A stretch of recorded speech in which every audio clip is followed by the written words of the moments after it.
កូរ៉េខាងជើងអួតអាវុធថ្មីបំភ័យជប៉ុននិងកូរ៉េខាងត្បូងគំរាមជួយអ៊ីរ៉ង់ក្នុងសង្គ្រាមគំនិតអាមេរិកនិងអ៊ីស្រាអែល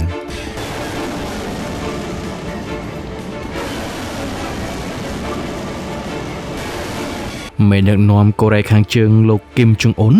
នៅក្នុងសប្តាហ៍នេះបានចោះត្រួតពិនិត្យការធ្វើតេស្តនាវាពិឃាតនិងមីស៊ីលជាមួយនឹងការអះអាងថាទីក្រុងព្យុងយ៉ាងកំពុងស្ថិតនៅក្នុងដំណើរការបំពាក់អាវុធនុយក្លេអ៊ែរឲ្យកងទ័ពជើងទឹកនេះបើតាមប្រព័ន្ធផ្សព្វផ្សាយរដ្ឋកូរ៉េខាងជើង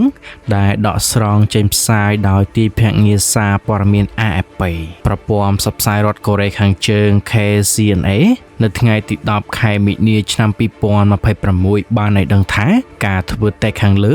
ក្នុងនោះរួមមានទាំងការបាញ់មីស៊ីលគ្រូសកើតឡើងបន្ទាប់ពីលោកគឹមចុងអ៊ុនបានដឹកនាំមហាសន្និបាតគណៈបកពលករ5ឆ្នាំម្ដងជាទីដែលលោកបានប្រកាសជាថ្មីពីគោលដៅពង្រឹងសមត្ថភាពនិងប្រាជ្ញាធ្វើការឆ្លើយតបឲ្យបានខ្លាំងក្លាទៅនឹងការគំរាមកំហែងទាំងឡាយការធ្វើតេស្តនេះក៏ធ្វើឡើងផងដែរចំពេលដែលសត្រូវរបស់កូរ៉េខាងជើង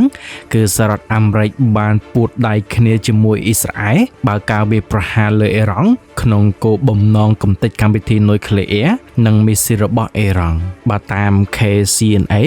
លោកគឹមចុងអ៊ុនកាលពីថ្ងៃអង្គារកន្លងទៅបានចោះត្រួតពិនិត្យនាវាពិឃាតចៅយុនការបំពាក់អាវុធនុយក្លេអ៊ែរឲ្យកងទ័ពជើងទឹកកំពុងស្ថិតនៅក្នុងដំណាក់កាលរីកចម្រើនគួរឲ្យកត់សម្គាល់នេះគឺជាការគូបញ្ជាក់របស់លោកគឹមចុងអ៊ុនគូបញ្ជាក់ថាចៅយុនគឺជានាវាពិឃាតមួយនៅក្នុងចំណោមនាវាពិឃាត2គ្រឿងរបស់កូរ៉េខាងជើងនាវាពិឃាតនេះមានទម្ងន់ 5000 តោនហើយនាវាពិឃាតទី3ក៏កំពុងស្ថិតនៅក្រោមការសាងសង់ផងដែរទន្ទឹមនឹងនេះមេដឹកនាំកូរ៉េខាងជើងលោកគឹមចុងអ៊ុនត្រូវបានគេរាយការណ៍ថាបានបង្ហាញសញ្ញាថាយោធារបស់លោកបានត្រៀមខ្លួនរួចជាស្រេចដើម្បីចូលរួមនៅក្នុងជម្លោះដែលកំពុងបន្តដើម្បីគាំទ្រអ៊ីរ៉ង់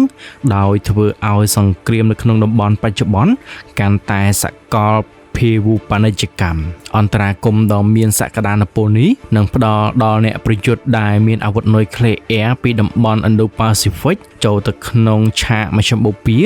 ដែលបង្កើនហានិភ័យយ៉ាងខ្លាំងសម្រាប់សម្ព័ន្ធមិត្តដឹកនាំដោយសហរដ្ឋអាមេរិកទីក្រុងព្យុងយ៉ាងបានរក្សាទំនាក់ទំនងយុទ្ធសាស្ត្រជាមួយទីក្រុងតេហេរ៉ង់ជាយូរណាស់មកហើយដែលត្រូវបានកំណត់លក្ខខណ្ឌដោយការផ្លាស់ប្ដូរបច្ចេកវិទ្យាមីស៊ីលនិងកិច្ចសហប្រតិបត្តិការការពារជាតិដោយប្រឆាំងនឹងទណ្ឌកម្មអន្តរជាតិតាមរយៈការចូលរួមក្នុងជម្លោះជាផ្លូវការកូរ៉េខាងជើងស្វែងរកការប្រកួតប្រជែងនឹងអនុត្រន្តរភាពយោធារបស់សហរដ្ឋអាមេរិកនិងពង្រឹងរណសិរ្សប្រឆាំងលោកខាងលិចរួមជាមួយសម្ព័ន្ធមិត្តប្រពៃណីរបស់ខ្លួនអ្នកវិភាគយោធាប្រមានថាការចូលរួមរបស់កូរ៉េខាងជើងអាចមានទម្ងន់នៃការដាក់ពង្រាយអ្នកជំនាញឯកទេសសង្គ្រាមអ៊ីនធឺណិតកម្រិតខ្ពស់ឬការផ្ទេរឧបករណ៍បាញ់រ៉ុកែតច្រើនគ្រាប់ទៅកាន់ proxy នៅក្នុងតំបន់ការវិវត្តនេះបង្ខំឲ្យមន្ទីរបញ្ចកោណគ្រប់គ្រងការគម្រិតកំហែងដែលមានអង្គតង់សិតេខ្ពស់នៅក្នុងឆាកសកលធំពីក្នុងពេលដំណើរគ្នាដោយពង្រីកធនធានយុទ្ធសាស្ត្ររបស់ខ្លួនឲ្យតូចតាមប្រវត្តិសាស្ត្រកូរ៉េខាងជើងបានប្រើប្រាស់អស្ថិរភាពសកលដើម្បីជំរុញកម្មវិធីអាវុធរបស់ខ្លួននិងទទួលបានឥទ្ធិពលការទូតតាមរយៈការគម្រាមកំហែងការចងសម្ព័ន្ធភាពដោយផ្ទាល់ជាមួយអ៊ីរ៉ង់ក្នុងអំឡុងពេលវិបត្តិនឹងផ្ដល់ឲ្យទីក្រុងព្យុងយ៉ាងនៅទិន្នន័យពិភពលោកដ៏មានតម្លៃអំពីរបៀបដែលផ្នែករឹងរបស់ខ្លួនដំណើរការប្រឆាំងនឹងប្រព័ន្ធការពារដែនអាកាសរបស់លោកខាងលិចដូចជា Patriot និង Iron Domeសហគមន៍អន្តរជាតិកំពុងមានប្រតិកម្មដោយក្តីបារម្ភយ៉ាងខ្លាំងដោយសារតែសម្ព័ន្ធភាពនេះអាចបង្កឲ្យមានសេណារីយ៉ូសង្គ្រាមលោកកាន់តែទូលំទូលាយដែលពាក់ព័ន្ធនឹងមហាអំណាចនុយក្លេអ៊ែរជាច្រើនបណ្ដាការទូតកំពុងធ្វើការយ៉ាងប្រញាប់ប្រញាល់ដើម្បីវាយតម្លៃថាតើនេះគឺជាការចល័តដ៏ច្បាស់លាស់ឬក៏ជាចលនាយុទ្ធសាស្ត្រដែលមានគោលបំណងទប់ស្កាត់ការវាយប្រហារបន្ថែមទៀតរបស់សហរដ្ឋអាមេរិកប្រឆាំងនឹងហេដ្ឋារចនាសម្ព័ន្ធអ៊ីរ៉ង់មិនតែប៉ុណ្ណោះកូរ៉េខាងជើងនៅថ្ងៃពុធ ទី11ខែមិនិនាបានប្រកាសគាំទ្រជំរើសរបស់ប្រជាជនអ៊ីរ៉ង់យ៉ាងពេញទំហឹងចំពោះមេដឹកនាំកម្ពុជាថ្មីលោកម៉ុចតាបាខែមីណៃដែលត្រូវបានតែងតាំងកាលពីថ្ងៃច័ន្ទដើមសប្តាហ៍នេះដើម្បីបន្តតំណែងឪពុករបស់លោកដែលត្រូវបានសម្លាប់នៅក្នុងការវាយប្រហារបើកឆាកដំបូងរបស់សហរដ្ឋអាមេរិកនិងអ៊ីស្រាអែលប្រឆាំងរបបរដ្ឋធានីតេហេរ៉ង់យោងតាមប្រព័ន្ធផ្សព្វផ្សាយរដ្ឋកូរ៉េខាងជើងក្រសួងការបរទេសកូរ៉េខាងជើងក៏បានអះអាងផងដែរថាខ្លួនថ្កោលទោសយ៉ាងដាច់អហង្ការចំពោះអំពើឈ្លានពានរបស់សហរដ្ឋអាមេរិកនិងអ៊ីស្រាអែលតាមរយៈការវាយប្រហារខុសច្បាប់ប្រឆាំងនឹងអ៊ីរ៉ង់ដែលកំពុងបំផ្លាញសន្តិភាពនិងបង្កើនអស្ថិរភាពនៅទូទាំងពិភពលោកនេះបើតាមទីភ្នាក់ងារសារព័ត៌មានរដ្ឋ KCNA បានស្រង់សម្ដីអ្នកនាំពាក្យរូបនេះថាពាក់ព័ន្ធនឹងការប្រកាសជាផ្លូវការនៅពេលថ្មីនេះក្រុមប្រឹក្សាអ្នកជំនាញរបស់អ៊ីរ៉ង់បានជ្រើសរើសមេដឹកនាំថ្មីនៃឆ្មាំបដិវត្តន៍អ៊ីស្លាមយើងគោរពសិទ្ធិនិងគាំទ្រជំរើសរបស់ប្រជាជនអ៊ីរ៉ង់ក្នុងការជ្រើសរើសមេដឹកនាំកម្ពុជារបស់ពួកគេអ្នកនាំពាក្យកូរ៉េខាងជើងបន្តថាយើងសម្ដែងការព្រួយបារម្ភយ៉ាងខ្លាំងនិងថ្កោលទោសយ៉ាងដាច់អហង្ការចំពោះអំពើឈ្លានពានរបស់សហរដ្ឋអាមេរិកនិងអ៊ីស្រាអែលដែលកំពុងបំផ្លាញសន្តិភាពនៅក្នុងតំបន់និងមូលដ្ឋានគ្រឹះសន្តិសុខព្រមទាំងបង្កើនអស្ថិរភាពនៅទូទាំងពិភពលោកដែលបើកការវាយប្រហារយោធាខុសច្បាប់លើអ៊ីរ៉ង់គេនៅចាំបានថាកាលពីថ្ងៃទី1ខែមិនិនាកូរ៉េខាងជើងបានថ្កោលទោសការវាយប្រហាររបស់សហរដ្ឋអាមេរិកនិងអ៊ីស្រាអែលលើអ៊ីរ៉ង់ថាជាទង្វើបែបក្រុមទំនើងប៉ុន្តែយ៉ាងណារដ្ឋធានីព្យុងយ៉ាងមិនបានរិះគន់ចំទៅលើប្រធានាធិបតីសហរដ្ឋអាមេរិកដូណាល់ត្រាំនោះឡើយសូមរំលឹកថាចាប់តាំងពីការបង្កើនទំនាក់ទំនងការទូតនៅក្នុងឆ្នាំ1973កូរ៉េខាងជើងនិងអ៊ីរ៉ង់ត្រូវបានគេស្គាល់ថាមានទំនាក់ទំនងជិតស្និទ្ធនឹងគ្នាខណៈរដ្ឋធានីព្យុងយ៉ាងនិងរដ្ឋធានីតេហេរ៉ង់ក៏បានផ្ដល់អាវុធដល់រុស្ស៊ីដើម្បីគាំទ្រសង្គ្រាមប្រឆាំងនឹងអ៊ុយក្រែនផងដែរបន្ថែមពីនេះមេដឹកនាំកូរ៉េខាងជើងលោកគឹមចុងអ៊ុនបានត្រួតពិនិត្យការបាញ់មីស៊ីលយុទ្ធសាស្ត្រចេញពីនាវាចម្បាំងស្របពេលដែលអាមេរិកនិងកូរ៉េខាងត្បូងកំពុងធ្វើសម្ពយុទ្ធប្រចាំឆ្នាំស្ថានភាពនៅឧបទ្វីបកូរ៉េហាក់ឡើងកម្ដៅបន្តិចបន្ទាប់ពីកូរ៉េខាងជើងនិងអាមេរិកព្រមទាំងកូរ៉េខាងត្បូងសម្ញែងកម្លាំងដាក់គ្នាទៅវិញទៅមកក្រោយកូរ៉េខាងត្បូងនិងអាមេរិកផ្ដើមធ្វើសម្ពយុទ្ធបានមួយថ្ងៃកូរ៉េខាងជើងឯណោះក៏បានបាញ់សាកល្បងមីស៊ីលចេញពីនាវាពិឃាតថ្មីរបស់ខ្លួនផងដែរទីភ្នាក់ងារសារព័ត៌មានរដ្ឋកូរ៉េខាងជើង KCNA បានរាយការណ៍ថាប្រមុខដឹកនាំកម្ពុជាលោកគឹមចុងអ៊ុនបានពិនិត្យការបាញ់មីស៊ីលប្រដេញយុទ្ធសាស្ត្រចេញពីនាវាពិឃាតចៅយុន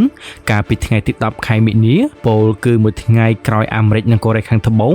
ធ្វើសម្ពយុទ្ធប្រចាំឆ្នាំទីក្រុងព្យុងយ៉ាងតែងតែរិះគន់សម្ពយុទ្ធរួមគ្នានេះថាជាការត្រៀមឈ្លានពានបើទោះបីជាសម្ព័ន្ធមិត្តទាំងពីរចាត់ទុកជាការពង្រឹងសមត្ថភាពការពារខ្លួនក៏ដោយប្រព័ន្ធផ្សព្វផ្សាយកូរ៉េខាងជើងបានដកស្រង់សម្ដីលោកគឹមថាការបាញ់មីស៊ីលនៅពេលនេះជារឿងសំខាន់នៅក្នុងការធានានិងពង្រីកអំណាចកម្លាំងរបស់កូរ៉េខាងជើងមេដឹកនាំកូរ៉េខាងជើងរូបនេះបានបន្តថាសមាសធាតុនៃប្រព័ន្ធទប់ស្កាត់សង្គ្រាមរបស់កូរ៉េខាងជើងកំពុងត្រូវបានបញ្ចូលទៅក្នុងប្រព័ន្ធប្រតិបត្តិការដ៏ទំនើបប្រកបដោយប្រសិទ្ធភាពហើយកងកម្លាំងនុយក្លេអ៊ែររបស់កូរ៉េខាងជើង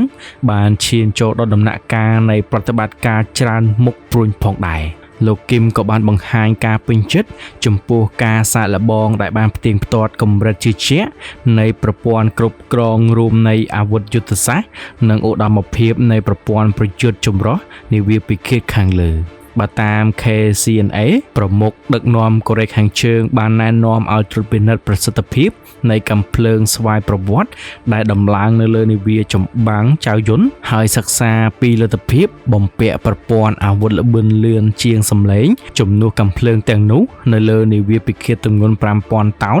និង 8 តោនដែលត្រូវបានសាងសង់នាពេលអនាគតសូមបញ្ជាក់ផងដែរថាកាលពីខែមេសាឆ្នាំមុនកូរ៉េខាងជើងបានបង្ហាញនាវាចៅយុនដែលជានាវាពិឃាតពហុបំណងទម្ងន់ 5000 តោនក្រោមកិច្ចខិតខំប្រឹងប្រែងដើម្បីបង្កើនអំណាចកងទ័ពជើងទឹក កូរ៉េខាងជើងអះអាងថានាវាពិឃាតនេះត្រូវបានបំពាក់មីស៊ីលយុទ្ធសាស្ត្រល្បឿនលឿនជាងសម្លេងនិងមីស៊ីលប៉ាឡេស្ទិកយុទ្ធសាស្ត្រថែមទៀតផងនៅខែមិថុនាកូរ៉េខាងជើងក៏បានបញ្ចេញនាវាពិឃាតទម្ងន់ដូចគ្នាមួយទៀតមានឈ្មោះថាកាងគុនលោកគីមក៏បានបញ្ជាឲ្យសាងសង់នាវាពិឃាតទី3នៃថ្នាក់ដូចគ្នានៅត្រឹមខួបកំណើតគណបកពលករកូរ៉េដែលកំពុងកាន់អំណាចនៅក្នុងឆ្នាំនេះផងដែរមេដឹកនាំកូរ៉េខាងជើងលោកគីមចុងអ៊ុន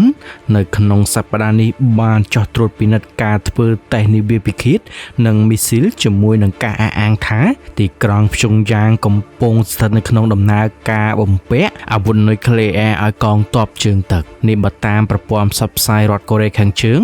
ដែលដកស្រង់ចេញផ្សាយដោយទីភ្នាក់ងារសារព័ត៌មាន AFP ប្រព័ន្ធផ្សព្វផ្សាយរដ្ឋកូរ៉េខាងជើង KCNA នៅថ្ងៃទី10ខែមិនិនាឆ្នាំ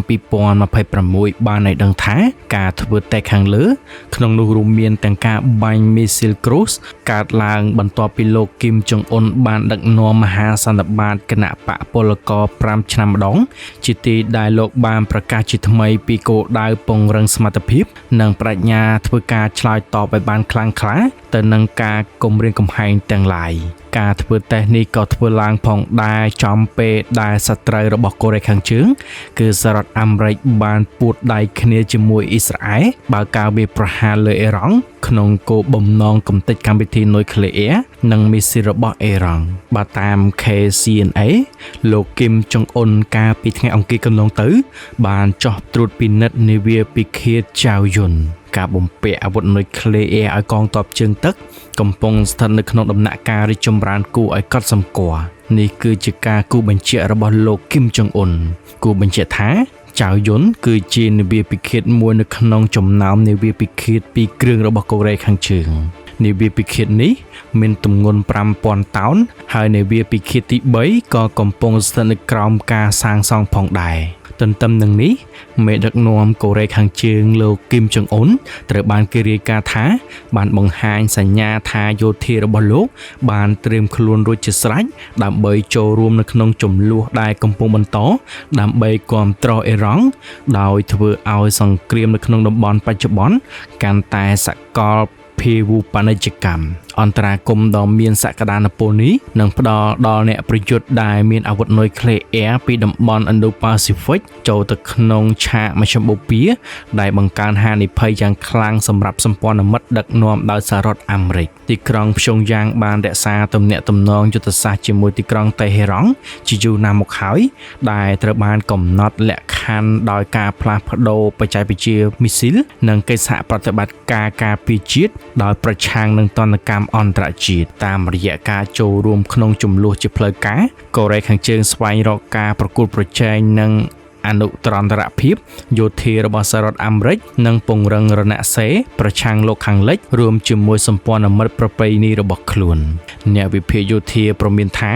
ការចូលរួមរបស់កូរ៉េខាងជើងអាចមានទម្ងន់នៃការដាក់ពង្រាយអ្នកជំនាញឯកទេសសង្គ្រាមអ៊ីនធឺណិតកម្រិតខ្ពស់ឬការផ្ទេរឧបករណ៍បាញ់រ៉ុកែតច្រើនគ្រាប់ទៅកាន់ proxy នៅក្នុងតំបន់ការវិវត្តនេះបង្ខំឲ្យមន្ទីរបញ្ចកោណគ្រប់គ្រងការគម្រិតកំហែងដែលមានអង្គតង់សិតេខ្ពស់នៅក្នុងឆាកសកលធំពីក្នុងពេលដំណើរគ្នាដោយពង្រីកធនធានយុទ្ធសាស្ត្ររបស់ខ្លួនឲ្យតូចតាមប្រវត្តិសាស្ត្រកូរ៉េខាងជើងបានប្រើប្រាស់អស្ថិរភាពសកលដើម្បីជំរុញកម្មវិធីអាវុធរបស់ខ្លួននិងទទួលបានឥទ្ធិពលការទូតតាមរយៈការគម្រាមកំហែងការចងសម្ព័ន្ធភាពដោយផ្ទាល់ជាមួយអ៊ីរ៉ង់ក្នុងអំឡុងពេលវិបត្តិនឹងផ្ដល់ឲ្យទីក្រុងព្យុងយ៉ាងនៅទិន្នន័យពិភពលោកដ៏មានតម្លៃអំពីរបៀបដែលផ្នែករឹងរបស់ខ្លួនដំណើរការប្រឆាំងនឹងប្រព័ន្ធការពារដែនអាកាសរបស់លោកខាងលិចដូចជា Patriot និង Iron Domeសហគមន៍អន្តរជាតិកំពុងមានប្រតិកម្មដោយក្តីបារម្ភយ៉ាងខ្លាំងដោយសារតែសម្ព័ន្ធភាពនេះអាចបង្កឲ្យមានសេណារីយ៉ូសង្គ្រាមលោកកាន់តែទូលំទូលាយដែលពាក់ព័ន្ធនឹងមហាអំណាចនុយក្លេអ៊ែរជាច្រើនបណ្ដាការទូតកំពុងធ្វើការយ៉ាងប្រញាប់ប្រញាល់ដើម្បីវាយតម្លៃថា តើនេះគឺជាការចល័តដ៏ច្បាស់លាស់ឬក៏ជាចលនាយុទ្ធសាស្ត្រដែលមានគោលបំណងទប់ស្កាត់ការវាយប្រហារបន្ថែមទៀតរបស់សហរដ្ឋអាមេរិកប្រឆាំងនឹងហេដ្ឋារចនាសម្ព័ន្ធអ៊ីរ៉ង់មិនតែប៉ុណ្ណោះកូរ៉េខាងជើងនៅថ្ងៃពុធទី11ខែមិនិនាបានប្រកាសគាំទ្រជំរើសរបស់ប្រជាជនអ៊ីរ៉ង់យ៉ាងពេញទំហឹងចំពោះមេដឹកនាំកម្ពុជាថ្មីលោកមុចតាបាខែមីណៃដែលត្រូវបានតែងតាំងកាលពីថ្ងៃច័ន្ទដើមសប្តាហ៍នេះដើម្បីបន្តតំណែងឪពុករបស់លោកដែលត្រូវបានសម្លាប់នៅក្នុងការវាយប្រហារបើកឆាកដំបូងរបស់សហរដ្ឋអាមេរិកនិងអ៊ីស្រាអែលប្រឆាំងរបបរដ្ឋធានីតេហេរ៉ង់យោងតាមប្រព័ន្ធផ្សព្វផ្សាយរដ្ឋកូរ៉េខាងជើងក្រសួងការបរទេសកូរ៉េខាងជើងក៏បានអះអាងផងដែរថាខ្លួនថ្កោលទោសយ៉ាងដាច់អហង្ការចំពោះអំពើឈ្លានពានរបស់សហរដ្ឋអាមេរិកនិងអ៊ីស្រាអែលតាមរយៈការវាយប្រហារខុសច្បាប់ប្រឆាំងនឹងអ៊ីរ៉ង់ដែលកំពុងបំផ្លាញសន្តិភាពនិងបង្កើនអស្ថិរភាពនៅទូទាំងពិភពលោកនេះបើតាមទីភ្នាក់ងារសារព័ត៌មានរដ្ឋ KCNA បានស្រង់សម្ដីអ្នកនាំពាក្យរូបនេះថាពាក់ព័ន្ធនឹងការប្រកាសជាផ្លូវការនៅពេលថ្មីនេះក្រុមប្រឹក្សាអ្នកជំនាញរបស់អ៊ីរ៉ង់បានជ្រើសរើសមេដឹកនាំថ្មីនៃឆ្មាំបដិវត្តន៍អ៊ីស្លាមយើងគោរពសិទ្ធិនិងគាំទ្រជំរើសរបស់ប្រជាជនអ៊ីរ៉ង់ក្នុងការជ្រើសរើសមេដឹកនាំកម្ពុជារបស់ពួកគេអ្នកនាំពាក្យកូរ៉េខាងជើងបន្តថាយើងសម្ដែងការព្រួយបារម្ភយ៉ាងខ្លាំងនិងថ្កោលទោសយ៉ាងដាច់អហង្ការចំពោះអំពើឈ្លានពានរបស់សហរដ្ឋអាមេរិកនិងអ៊ីស្រាអែលដែលកំពុងបំផ្លាញសន្តិភាពនៅក្នុងតំបន់និងមូលដ្ឋានគ្រឹះសន្តិសុខព្រមទាំងបង្កើនអស្ថិរភាពនៅទូទាំងពិភពលោកដែលបើកការវាយប្រហារយោធាខុសច្បាប់លើអ៊ីរ៉ង់គេនៅចាំបានថាកាលពីថ្ងៃទី1ខែមិនិនាកូរ៉េខាងជើងបានថ្កោលទោសការវាយប្រហាររបស់សហរដ្ឋអាមេរិកនិងអ៊ីស្រាអែលលើអ៊ីរ៉ង់ថាជាទង្វើបែបក្រុមទំនើងប៉ុន្តែយ៉ាងណារដ្ឋធានីព្យុងយ៉ាងមិនបានរិះគន់ចំទៅលើប្រធានាធិបតីសហរដ្ឋអាមេរិកដូណាល់ត្រាំនោះឡើយសូមរំលឹកថាចាប់តាំងពីការបង្កើនទំនាក់ទំនងការទូតនៅក្នុងឆ្នាំ1973កូរ៉េខាងជើងនិងអ៊ីរ៉ង់ត្រូវបានគេស្គាល់ថាមានទំនាក់ទំនងជិតស្និទ្ធនឹងគ្នាខណៈរដ្ឋធានីព្យុងយ៉ាងនិងរដ្ឋធានីតេហេរ៉ង់ក៏បានផ្ដល់អាវុធដល់រុស្ស៊ីដើម្បីគាំទ្រសង្គ្រាមប្រឆាំងនឹងអ៊ុយក្រែនផងដែរបន្ថែមពីនេះមេដឹកនាំកូរ៉េខាងជើងលោកគីមចុងអ៊ុនបានត្រួតពិនិត្យការបាញ់មីស៊ីលយុទ្ធសាស្ត្រចេញពីនាវាចម្បាំងស្របពេលដែលអាមេរិកនិងកូរ៉េខាងត្បូងកំពុងធ្វើសម្ពយុទ្ធប្រចាំឆ្នាំស្ថានភាពនៅឧបទ្វីបកូរ៉េហាក់ឡើងកម្ដៅបន្តិចបន្ទាប់ពីកូរ៉េខាងជើងនិងអាមេរិកព្រមទាំងកូរ៉េខាងត្បូងសម្ញែងកម្លាំងដាក់គ្នាទៅវិញទៅមកក្រោយកូរ៉េខាងត្បូងនិងអាមេរិកផ្ដើមធ្វើសម្ពយុទ្ធបានមួយថ្ងៃកូរ៉េខាងជើងឯណោះក៏បានបាញ់សាកល្បងមីស៊ីលចេញពីនាវាពិឃាតថ្មីរបស់ខ្លួនផងដែរទីភ្នាក់ងារសារព័ត៌មានរដ្ឋកូរ៉េខាងជើង KCNA បានរាយការណ៍ថាប្រមុខដឹកនាំកម្ពុជាលោកគីមចុងអ៊ុនបានពិនិត្យការបាញ់មីស៊ីលប្រដេញយុទ្ធសាស្ត្រចេញពីនាវាពិឃាតចៅយុនកាលពីថ្ងៃទី10ខែមិនិនាពោលគឺមួយថ្ងៃក្រោយអាមេរិកនិងកូរ៉េខាងត្បូងធ្វើសម្ពយុទ្ធប្រចាំឆ្នាំទីក្រុងព្យុងយ៉ាងតែងតែរិះគន់សម្ពយុទ្ធរួមគ្នានេះថាជាការត្រៀមឈ្លានពានបើទោះបីជាសម្ព័ន្ធមិត្តទាំងពីរចាត់ទុកជាការពង្រឹងសមត្ថភាពការពារខ្លួនក៏ដោយប្រព័ន្ធផ្សព្វផ្សាយកូរ៉េខាងជើងបានដកស្រង់សម្ដីលោកគីមថាការបាញ់មីស៊ីលនៅពេលនេះជារឿងសំខាន់នៅក្នុងការធានានិងពង្រីកអំណាចកម្លាំងរបស់កូរ៉េខាងជើងមេដឹកនាំកូរ៉េខាងជើងរូបនេះបានបន្តថាសមាសធាតុនៃប្រព័ន្ធទប់ស្កាត់សង្គ្រាមរបស់កូរ៉េខាងជើងកំពុងត្រូវបានបញ្ចូលទៅក្នុងប្រព័ន្ធប្រតិបត្តិការដ៏ទំនើបប្រកបដោយប្រសិទ្ធភាពហើយកងកម្លាំងនុយក្លេអ៊ែររបស់កូរ៉េខាងជើងបានឈានចូលដល់ដំណាក់កាលនៃប្រតិបត្តិការច្រើនមុខព្រួញផងដែរលោកគីមក៏បានបង្ហាញការពេញចិត្តចំពោះការសាកល្បងដែលបានផ្ទៀងផ្ទាត់កម្រិតជឿជាក់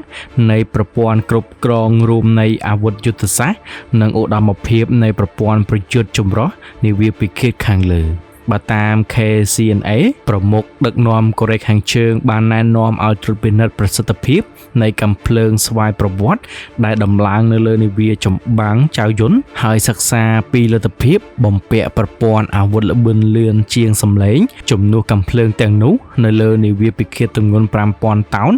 និង 8 តោនដែលត្រូវបានសាងសង់នាពេលអនាគតសូមបញ្ជាក់ផងដែរថាកាលពីខែមេសាឆ្នាំមុនកូរ៉េខាងជើងបានបង្ហាញនាវា ចៅយុនដែលជានាវាពិឃាតពហុបំណងទម្ងន់ 5,000 តោនក្រោមកិច្ចខិតខំប្រឹងប្រែងដើម្បីបង្កើនអំណាចកងទ័ពជើងទឹកកូរ៉េខាងជើងអះអាងថានាវាពិឃាតនេះត្រូវបានបំពាក់មីស៊ីលយុទ្ធសាស្ត្រល្បឿនលឿនជាងសម្លេងនិងមីស៊ីលប៉ាឡេស្ទិកយុទ្ធសាស្ត្រថែមទៀតផងនៅខែមិថុនាកូរ៉េខាងជើងក៏បានបញ្ចេញនាវាពិឃាតទម្ងន់ដូចគ្នាមួយទៀតមានឈ្មោះថាកាងគុន